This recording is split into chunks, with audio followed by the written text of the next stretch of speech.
welcome to my channel. Halo guys. Di sini aku Riva bersama temanku Vina. Kita akan membahas tentang perkembangan Islam di Jawa dan perkembangan budaya Jawa.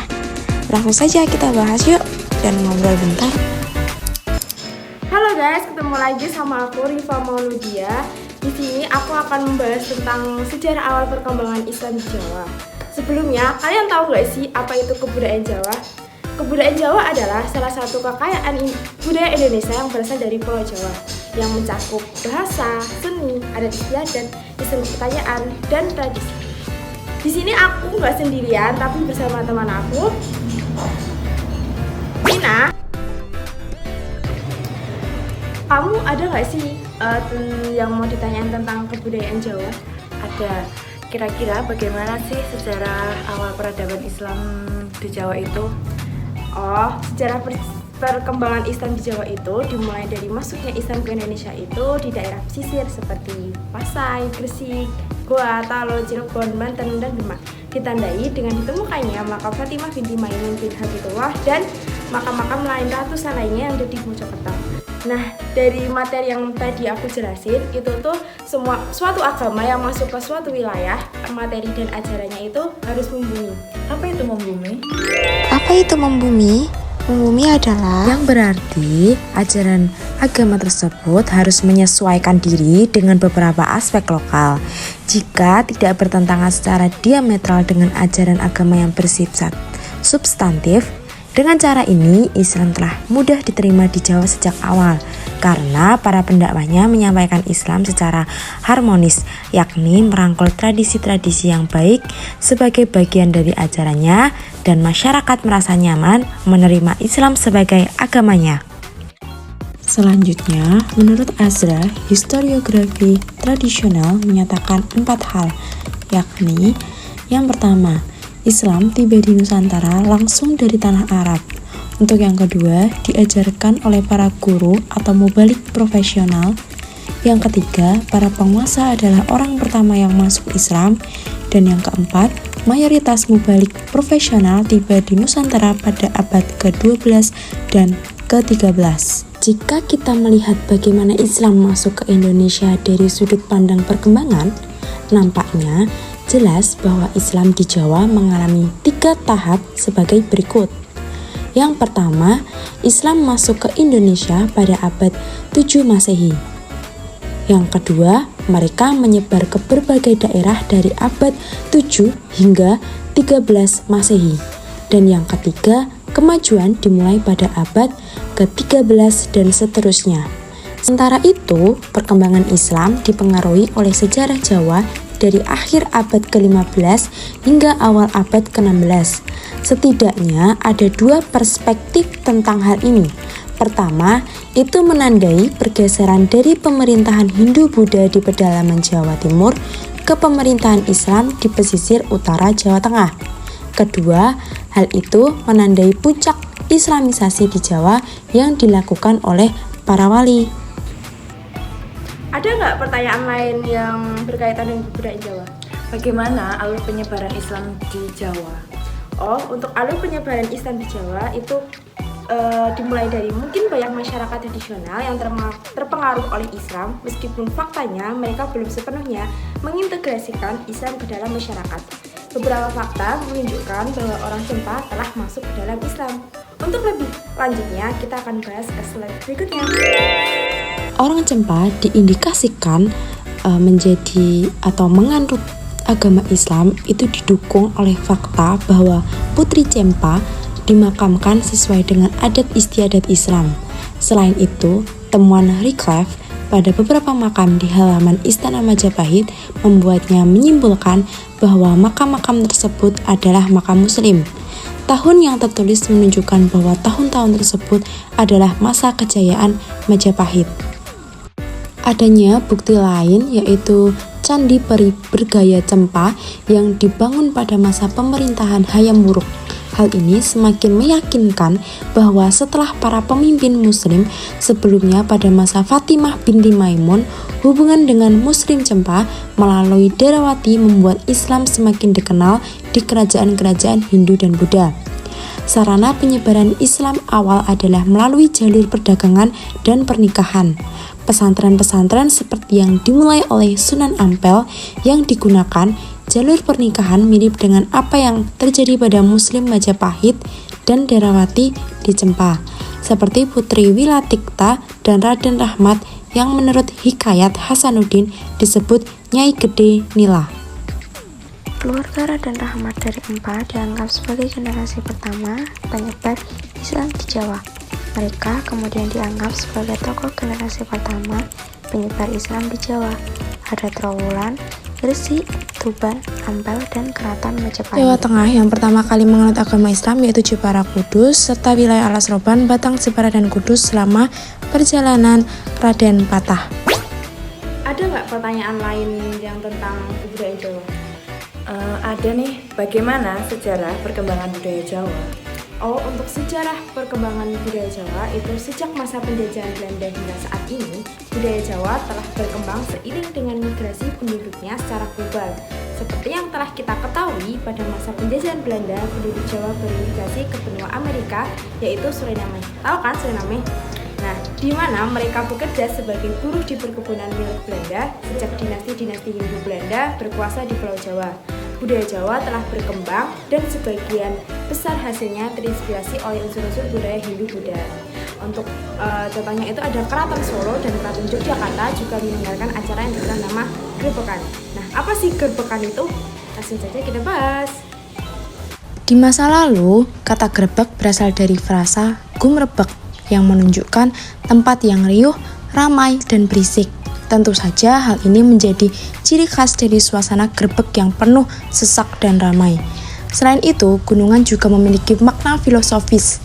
Gunungan yang diberikan kepada masyarakat dan merupakan simbol kemakmuran, terdiri dari hasil bumi yaitu buah-buahan dan sayuran dan jajaran pasar. Gunungan yang digunakan dalam upacara grebek ini dikenal dengan nama Gunungan Jeler atau laki-laki, Gunungan Estri atau perempuan, Gepak, dan Pawuhan. Para abdi dalam membawa gunungan tanpa alas kaki.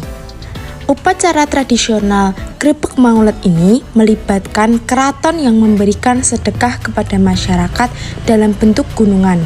Upacara grebek ini diadakan 3 kali dalam setahun. Awalnya, Grebek Maulid dirayakan untuk memperingati Maulud Nabi Muhammad SAW. Yang kedua, sebagai rasa syukur karena berhasil menyelesaikan masa puasa saat bulan Syawal tiba, dinamakan Grebek Pasa atau Grebek Syawal. Dan yang ketiga, pada tanggal 10 Dzulhijjah atau tanggal 10 besar yang dikenal dengan Idul Adha atau Grebek Besar. Ritual grebek ini merupakan satu-satunya kesempatan bagi masyarakat untuk melihat dari dekat 10 prajurit keraton, terutama saat mereka mengawal gunungan. Faktanya, praktik ini terkait erat dengan kedatangan dominasi Islam di Jawa. Ya memang mudah untuk mendapatkan hasil bumi dan jajanan pasar.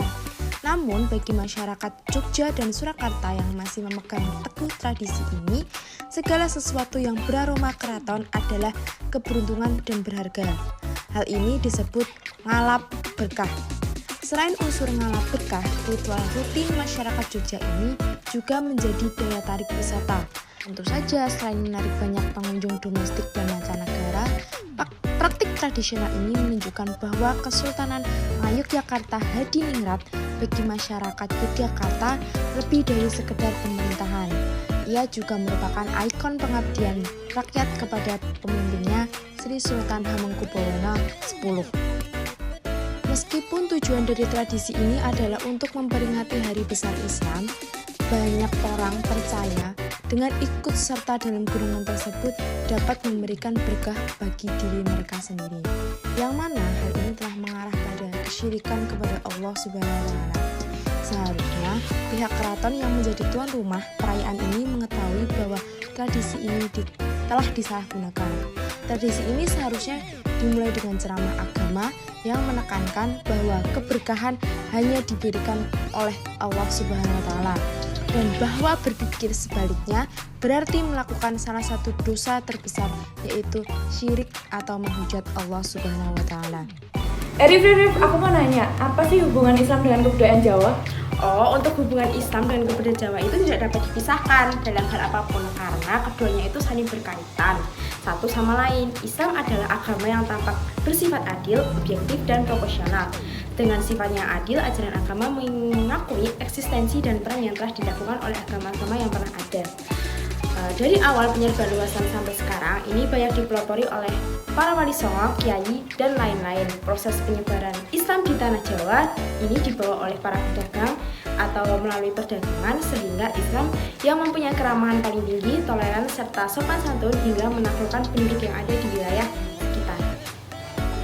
Pondok pesantrenlah yang berperan penting dalam penyebaran Islam hingga ke pelosok. Lalu bagaimana asal-usul penyebaran Islam di wilayah Jawa? Yang pertama, budaya Jawa adalah budaya yang berasal dari Jawa itu sendiri. Budaya Jawa sangat menjunjung tinggi nilai-nilai kesederhanaan dan kesopanan, sehingga budaya Jawa dapat dikatakan sebagai budaya yang sangat unik jika dilihat secara komprehensif, mulai dari budayanya itu sendiri hingga keanekaragaman yang ada di Jawa. Yang kedua adalah peran tradisi budaya Jawa. Tradisi dan budaya Jawa memainkan peran penting dalam penyebaran agama Islam, seperti seni-seni, wayang kulit, langgang Jawa, sesaji, selamatan, dan masih banyak lagi. Para dai juga menggunakan tradisi ini untuk memperkuat budaya atau penduduk Nusantara dalam menyebarkan ajaran agama Islam dengan berbagai cara. Hubungan antara Islam dan budaya Jawa tidak dapat dipisahkan, artinya karena campur tangan Wali Songo. Wali Songo mampu menaklukkan penduduk yang ada, tidak ada paksaan karena penduduk di daerah tertarik dengan agama Islam. Sehingga masyarakat Wali Songo yang mengintegrasikan Islam dengan Pulau Jawa. Hubungan Islam dan Pulau Jawa tidak terlepas dari keunikannya. Yang pertama ada ritual sedekah laut di pantai Padalarang. Ritual ini didasari dengan kepercayaan adanya penunggu yang menguasai Laut Selatan. Yang kedua, tradisi nyeliwer wengi di desa Kadung Karang. Tradisi ini dilaksanakan pada malam hari dengan tujuan untuk mencegah ketidaknyamanan warga desa. Terus ada tradisi selamatan yang berarti selamat bahagia. Selamat dapat dimaknai sebagai keadaan lepas dari insiden-insiden yang tidak dikehendaki. Tradisi selamat ini menjadi simbolisasi masyarakat Jawa dalam menciptakan Islam kultural. Beberapa pendapat antara NU dan Muhammadiyah yang saling bertolak belakang. Antara lain, yang pertama ada selamatan. Menurut NU, tradisi selamatan ini dapat dimanfaatkan untuk menguatkan Islam. Sepanjang tradisi-tradisi lokal yang telah diisi dengan corak dan mewujudkannya sesuai dengan tauhid tersebut, maka tradisi tersebut tidak perlu dihilangkan. Dua adalah selamatan menurut Muhammadiyah. Selamatan dilarang karena tidak dicontohkan oleh Nabi, sehingga ritual ini dianggap sebagai bid'ah. Sesajen yang digunakan dipersembahkan kepada selain Allah, dan kegiatan ini dianggap sebagai salah satu bentuk perbuatan syirik. Yang kedua, tahlilan menurut NU yaitu berkumpulnya di tempat orang yang meninggal tidak ada pada zaman Rasulullah. Hal ini sebagai tempat untuk berkumpul, namun bukan terletak pada bacaan yang dibaca. Sedangkan untuk makanan hanya diibaratkan sebagai sedekah. Sedangkan tahlilan menurut Muhammadiyah berkumpul di rumah orang yang meninggal, berzikir, dan membaca sejumlah ayat Al-Quran tidak termasuk ajaran Islam. Berdasarkan hadis, perbuatan itu haram. Sedangkan membaca surat Yasin untuk orang yang meninggal merupakan hal yang tidak tepat. Yang ketiga adalah nyadran menurut NU, yaitu berdasarkan dalil yang memperbolehkan ziarah kubur, tidak ada pelanggaran ziarah kubur di dalam Islam karena tidak ada dalil yang menyatakan pelanggaran itu. Dan untuk sekaten dan grebek maulud merupakan perayaan yang berkaitan dengan kelahiran Nabi Muhammad SAW. Nah, menurut NU ini memang tidak pernah dilakukan pada masa Nabi, tetapi hikmahnya adalah menghidupkan rasa cinta dan bersyukur atas turunnya rahmat Allah. Selanjutnya adalah nyadran. Menurut Muhammadiyah dilarang karena untuk menjaga akidah umat Islam dan gerbek termasuk bidyah, yaitu menurut perbuatan budaya non-Islam, dan untuk ngalap berkah itu termasuk dalam perbuatan syirik. Oke, udah lama banget nih kita ngobrol tentang perkembangan Jawa. Jadi aku dan Vina mutusin buat selesai, dan mohon maaf apabila dalam video ini banyak kekurangan dari kata maupun perbuatan kita. Mohon maaf. Wassalamualaikum warahmatullahi wabarakatuh.